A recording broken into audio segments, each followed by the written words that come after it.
Astăzi, frățiile voastre, ați venit să ne rugăm împreună pentru vestea cea bună a mântuirii noastre.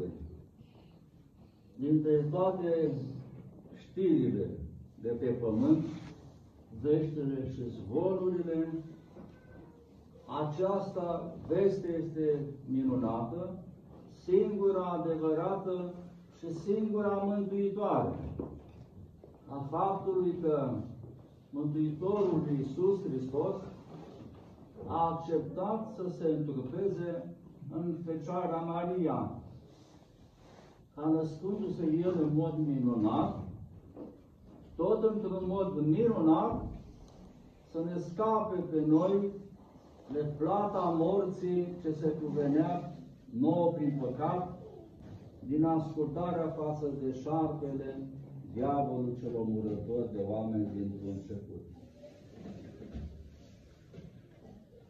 Și a fost nevoie să se întâlnească voia Domnului cu voia omului, a Fecioarei Maria.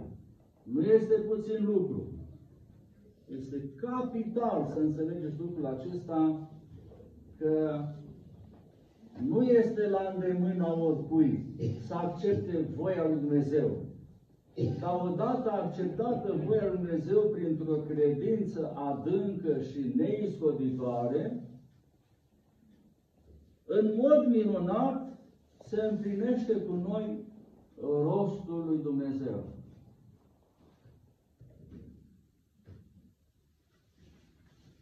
Cu bună vestire aceasta s-a arătat și puterea lui Dumnezeu, atotputernicia Lui, dar s-a arătat și smerenia și ascultarea și dăruirea cu care s-a angajat Maica Domnului la lucrarea mântuirii noastre. Dumnezeu este atotputernic. El a arătat-o dintr-un început. A arătat-o sieși, că n-a avut cui să o arate la începutul creației lumii, când a creat lumea îngerească. Nu era nimeni de față, dragilor. Erau decât cele trei persoane, Tatăl, Fiul și Duhul Sfânt. Și El a creat lumina. Și El a creat apa. A creat pământul, tăria. A creat vegetația, animalele și la final a creat pe om stăpân a toată creația aceasta pe care cu toții o vedem. A creat în ordine și în rânduială. Toate legile pe care le-a pus Dumnezeu sunt menite să păstreze rânduiala dintr-un început. Și ca să poată să atingă scopul final. Care este scopul final? Sfințirea creației. Încununarea creației cu sfințirea, cu pătrunderea de Har Dumnezeu, înveșnicirea creației. Iar omul este un microcosmos. Este unirea cerului cu pământul într-o ființă așa de mică și care pare insignifiantă față de mărimea munților, față de imensitatea oceanelor.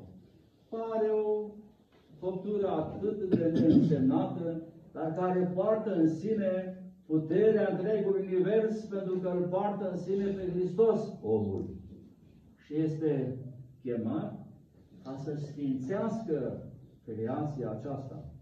Asta e bucuria pe care Dumnezeu a lăsat-o omului să participe viu și în deplină libertate la lucrarea asta, de a ajunge Dumnezeu prin har. Și prin asta că noi vedem, prin ordinea și rânduiala pe care a pus-o Dumnezeu, partea asta văzută, sau mai precis, pe care noi o percepem prin toate simțurile și prin simțuri înțelegem și cu mintea. Dar Dumnezeu a pus o ordine și o rânduială pe care noi nici nu o vedem și nici nu o putem pricepe cu mintea, ci numai prin credință o putem pricepe, deoarece îi vedem lucrarea în lumea văzută. Și una dintre aceste minuni, cum zicem, minune numim orice depășește capacitatea noastră de înțelegere și de percepere. Da, îi zice că toate sunt minuni. Păi, știm noi ce se petrece și cum se petrece când mâncăm, știm că ne e foame și mâncăm. Dar cum se transformă pâinea aia în sânge și cum dă sângele viață întregului organism, știm noi? Nu știm, dragilor. E o minune. Orice, absolut orice, putem să o trecem în categoria minunilor. Dar având în vedere ordinea și rânduiala văzută pe care Dumnezeu a pus-o, tot ce depășește acestea, punem noi în categoria minunilor.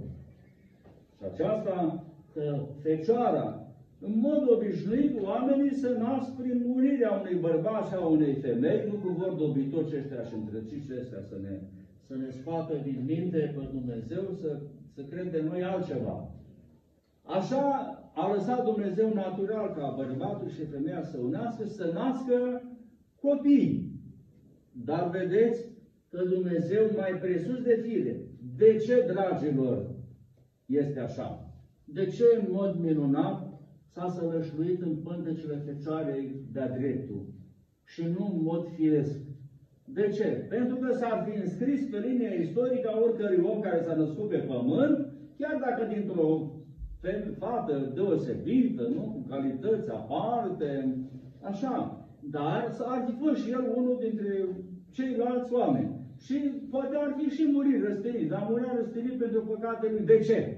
Ar fi moștenit prin nașterea asta trupească păcatul strămoșesc. Și atunci era nevoie logic. Vedeți? Aici găsesc și savanții ăștia care se dau savanți în ziua de astăzi fără Dumnezeu. Pentru că în cunoaștere trebuie să ai și eficiență și coerență. Să ai o logică.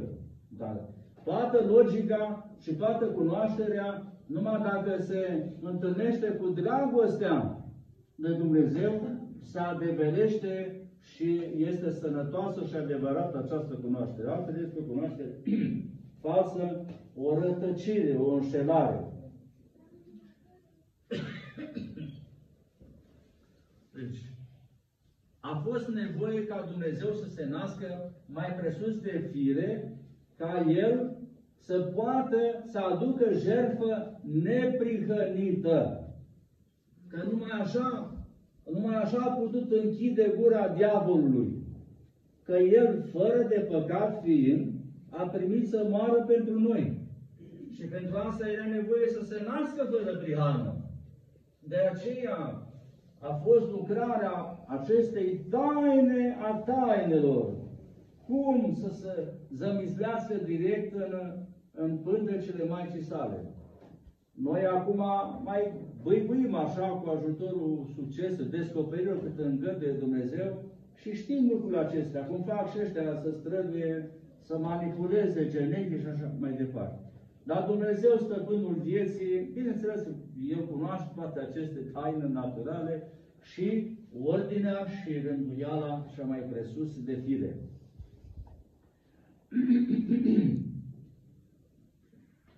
Deci, dragă, ce să înțelegem noi de aici? Că Fecioara însăși a fost nedumerită. Cum ea să știe că nu are legătură cu niciun bărbat? Și cum adică ea o să nască un prunc? E nefiresc. Și atunci îngerul a lămurit-o că la Dumnezeu nimic nu este cu neputință. Adică ceea ce este în ordine și în rânduiala mai presus de fire, dincolo de înțelegerea minții omenești, aceea se va întâmpla și a explicat cum. Că Duhul Sfânt te va umbri, puterea cel înalt te va acoperi și cel care se va naște din tine, Fiul lui Dumnezeu se va numi Emanuel, Dumnezeu este cu noi, și vei pune numele Lui Iisus, adică Mântuitor sau Cel uns, Cel trimis. Și așa cum a creat lumea și pe om și știm noi cum a creat-o pe Eva din Adam, nu știm, dragilor, prin clonare. E o prea școapă înțelegerea aceasta, într-un mod tainic. Și nu e nevoie să-i scotim mai mult. Pentru că v-am spus, oricât efort am depune noi, și vedeți că ăștia sparg capetele în fel și chip și se străduie să descopere particula lui Dumnezeu, dar pleacă prost dintr-un început la procesul gândirii logic, de la premise false. Nu pleacă de la credință și de la dragoste. Atunci când iubești pe cineva, îl crezi întru toate. Așa-i? Orice ți-ar spune, tu îl crezi. De ce? Pentru că îl iubești și nu vrei să-l superi. Așa și noi, dacă îl iubim pe Dumnezeu, noi credem. Dar diferența este că dacă am iubit un om și acela din nedesăvârșire ne-ar minți cumva, poate nu voit, dar ne minte, pentru că e nedesăvârșit, Dumnezeu este desăvârșit și El nu ne minte niciodată. Chiar dacă nu încape în mintea asta și nu simte inima noastră pe de-a întregul cele care se întâmplă de la Dumnezeu, totuși credința este o putere dată de Dumnezeu ca să putem, e ca un ochi al cunoașterii. Cunoaștem prin credință și primim prin dragoste. Și atunci vedem că lucrurile se întâmplă. Așa să crezi, să te rogi, să ceri de la Dumnezeu, ca și cum ai și primit. Pentru că cele care la om sunt cu neputință, la Dumnezeu sunt cu neputință. Păi nu ceri tu atunci când ești într-o boală incurabilă să te salveze Dumnezeu, să vii? Nu ceri? Până asta mai presus de fire? Păi atunci dacă e așa, crede că Dumnezeu te poate scoate din asta. Așa cum medicii nu pot prin mijloacele lor simple, naturale, care și alea sunt niște minuni date de Dumnezeu și pe omul ăsta, pe medic l-a lăsat Dumnezeu, e adevărat, dar numai El este Dumnezeu stăpânul vieții și al morții și numai El poate să facă viu și poate să scoată din viața asta lumească pe oricare dintre noi. Și atunci nouă nu ne rămâne decât bucuria să înțelegem că zămislirea Domnului nostru Iisus Hristos, a pruncului în pântecele Fecioarei Maria, este o taină absolută. Este o taină pe care noi nu putem pătrunde decât prin credință. Și atâta cât Mântuitorul Iisus Hristos, prin Harul Duhului Sfânt, vrea să descopere cuiva și de bună seamă că a descoperit Fecioarei Maria în primul rând și atâtora altor sfinți, dar în măsura în care ei, creaturi fiind, au putut cuprinde. Pentru că este zămisirea aceasta și fără de bărbat, iarăși este o taină și este o biruire a firii. Acestea sunt caracteristicile tainelor care este zămislirea Mântuitorului în pântele și Fecioarei Maria. Și nouă nu ne rămâne decât să credem, să cunoaștem prin credință, într-o dragoste fierbinte, că Dumnezeu știe mai dinainte ce ne este nouă de folos și la plinirea vremii a ales să vină personal să împlinească ceea ce omul nu poate nici de cum. Și atâta ne rămâne să primim rodul lucrării Lui mântuitoare și să-i zicem: O Stăpâne, Doamne Dumnezeu nostru, Făcătorule, Nemuritorule, de minuni lucrătorule, luminează mintea noastră să ne închinăm Ție, să credem tainelor Tale, să nu-i sfădim, ci să Te lăudăm pe Tine pururea, că Ție să cuvine slava și mulțumita în veci. Amin.